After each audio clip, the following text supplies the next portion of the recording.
आपण पाहत आहात न्यूज ग्रेट महाराष्ट्र। या जर चॅनलवर आपण नवीन असाल तर हे चॅनल लाईक, शेअर, सबस्क्राईब करायला विसरू नका। News great Maharashtra.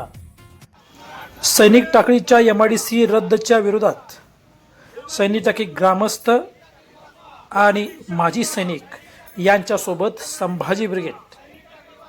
जय जिजाऊ, जय शिवराय, जय जिजाऊ, जय शिवराय, जय जिजाऊ, जय शिवराय, जय जवान, जय किसान, जय जवान, जय किसान। छत्रपती शिवाजी महाराज की जय, छत्रपती संभाजी महाराज की जय, राजछत्रपती शाहूजी महाराज की जय, विश्वरत्न डॉक्टर बाबासाहेब आंबेडकरांचा जय। हम सब एक है, हम सब एक है। शेतकरी माजी सैनिक एकजुटीचा, शेतकरी शेतमजूर माजी सैनिक एकजुटीचा। संभाजी ब्रिगेडच्या माध्यमातून MIDC रद्द या सैनिक टाकळी ग्रामस्थांना जाहीर पाठिंबा देण्यात आला। यावेळी संभाजी ब्रिगेडचे डॉक्टर विकास पाटील यांनी संभाजी ब्रिगेड आपल्यासोबत सर्वतोपरी आहे अशा पद्धतीनं आपले मत व्यक्त केले। या 120 एकरामध्ये सैनिकांच्या पाठी पुण्यामध्ये कमांड हॉस्पिटल आहे।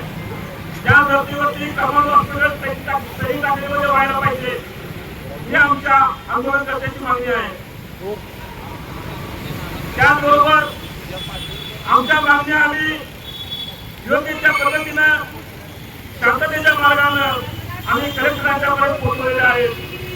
सैनिक टाकळीचा ग्रामपंचायतीनं 2023ला या ठिकाणी ठराव केलेला होता की आम्हाला MIDC नको। त्याचे निवेदन कलेक्टरला त्यावेळेचे आमदार राजेंद्र पाटील गावकर, त्यावेळेचे पालकमंत्री, त्यावेळेचे उद्योगमंत्री आणि त्यावेळेचे MIDC अधिकारी यांना त्यावेळेस सातत्यानं निवेदन दिलेले आहेत। असा असताना सुद्धा त्या आमच्या मागणीला केलाची चोटी दाखवून या ठिकाणी बेकायदेशीरच्या प्रशासनाच्या माध्यमातून दुसरी गावसभा घेऊन त्या ठिकाणी बेकायदेशीरचा ठराव करून या ठिकाणी बेकायदेशीरच्या MIDC आमच्या डोक्यावरती लागू पाण्याचा असणारा प्रयत्न आहे त्याचा धिक्कार करण्यासाठी आम्ही या ठिकाणी उपोषण बसलो। आमच्या या मागण्यांची दखल कलेक्टर साहेबांना घ्यावी जाणार आहे। आम्ही या ठिकाणी सांगू इच्छितो की आम्ही या देशाचे भारतीय आम्ही नागरिक आहे आणि आमच्या नागरिकांचा आमचा मूलभूत हक्काने अधिकार आहे। आमच्या सैनिकांचा, आमच्या शेतकऱ्यांचा हक्क अधिकार आहे। त्याच्यासाठी आम्ही या ठिकाणी आमचं आंदोलन चालू आहे। बरोबर सैनिक टाकळीच्या पूर्वेला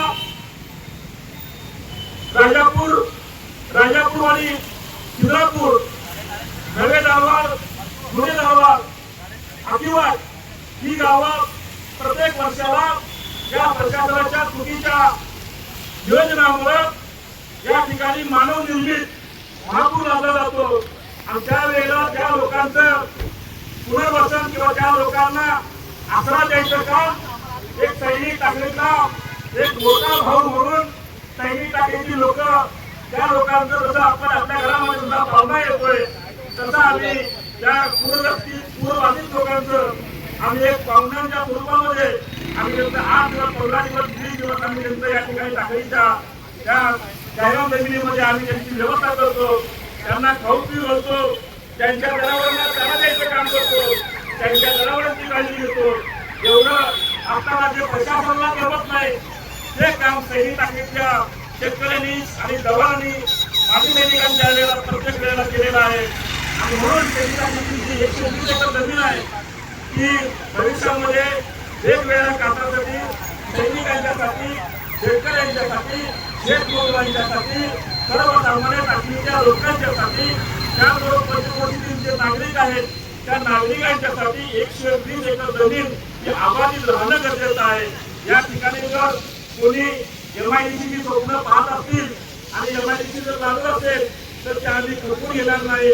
MIDCच्या माध्यमातून पाण्याचं प्रदूषण होणार आहे, त्याचबरोबर वायू प्रदूषण होणार आहे, त्याचबरोबर तिथं ज्या पिकाऊ जमिनी आहेत त्या पिकाऊ जमिनीच्या पिकाऊ उंचावर सुद्धा परिणाम होणार आहे। हे सगळं केमिकल युक्त पाणी प्रदूषित होणार आहे. आज एका साखर कारखान्यामध्ये आज आम्ही त्याची फळं भोगतोय. आज त्या ठिकाणी एमआयडीसी झाली तर टाकळीच्या आणि पलीकडच्या घराघरामध्ये कॅन्सरचे पेशंट निर्माण झाल्याशिवाय राहणार नाही. आणि टाकळीची ओळख ही कॅन्सरची टाकळीची ओळखली जाईल आणि ज्या आम्ही प्रधानमंत्री नको देणार नाही.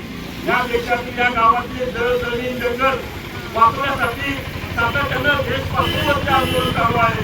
या देशातील जे मोठमोठे लोक आहेत, या देशातील जे 3% शेती बडती नागरी वाटल्याने ज्या लोकांची जी अभद्र युती झालेली आहे, या युतीच्या माध्यमातून या देशातल्या ज्या मोकळ्या जमिनी आहेत त्या जमिनी भरपाईचं काम चालू आहे आणि त्या ठिकाणी इंडस्ट्री आणायचं काम चालू आहे.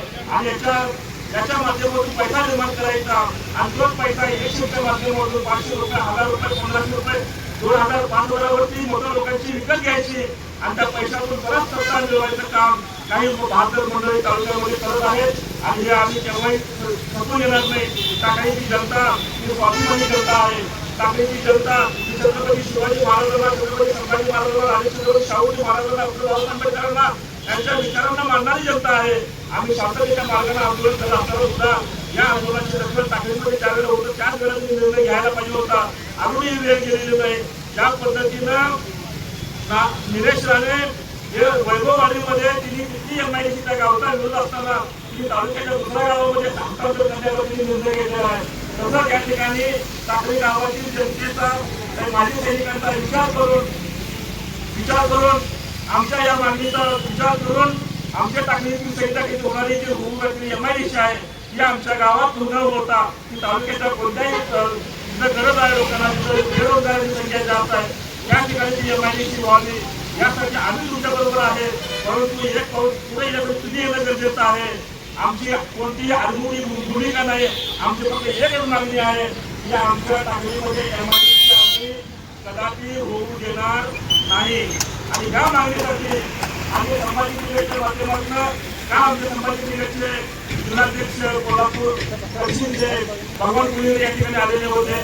आज किंवा उद्या या ठिकाणी कोल्हापूर उत्तरचे जिल्हाध्यक्ष यादव साहेब या ठिकाणी येणार आहेत. जिल्हा ब्रिगेडच्या महिला या ठिकाणी येणार आहेत. पावसामध्ये थांबलेले आहेत. आज त्या पण आणि या ठिकाणी येऊन जाणार आहेत. आम्ही या ठिकाणी संभाजी ब्रिगेड, मराठा सेवा संघ, जिल्हा ब्रिगेड या सर्व पक्षांच्या वतीनं आम्ही या ठिकाणी आंदोलन चालू आहे. या आंदोलनाला आम्ही सक्रिय पाठिंबा दिलेला आहे आणि त्या आंदोलनाची तीव्रता भविष्यामध्ये सुद्धा मोठ्या प्रमाणात होणार आहे.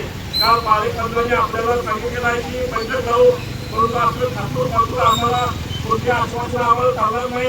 एमआयडीसीचा मुद्दा एमआयडीसी रद्द झाल्याशिवाय आम्ही स्वस्त बसणार नाही. एवढं आम्ही या ठिकाणी प्रशासनाला आणि कोल्हापूरच्या कार्यक्रमाला या ठिकाणी इशारा इथं थांबतो. धन्यवाद. जय जिजाऊ, जय शिवराय, जय ज्योतिराय, जय भीमराय, जय भारत, जय संविधान.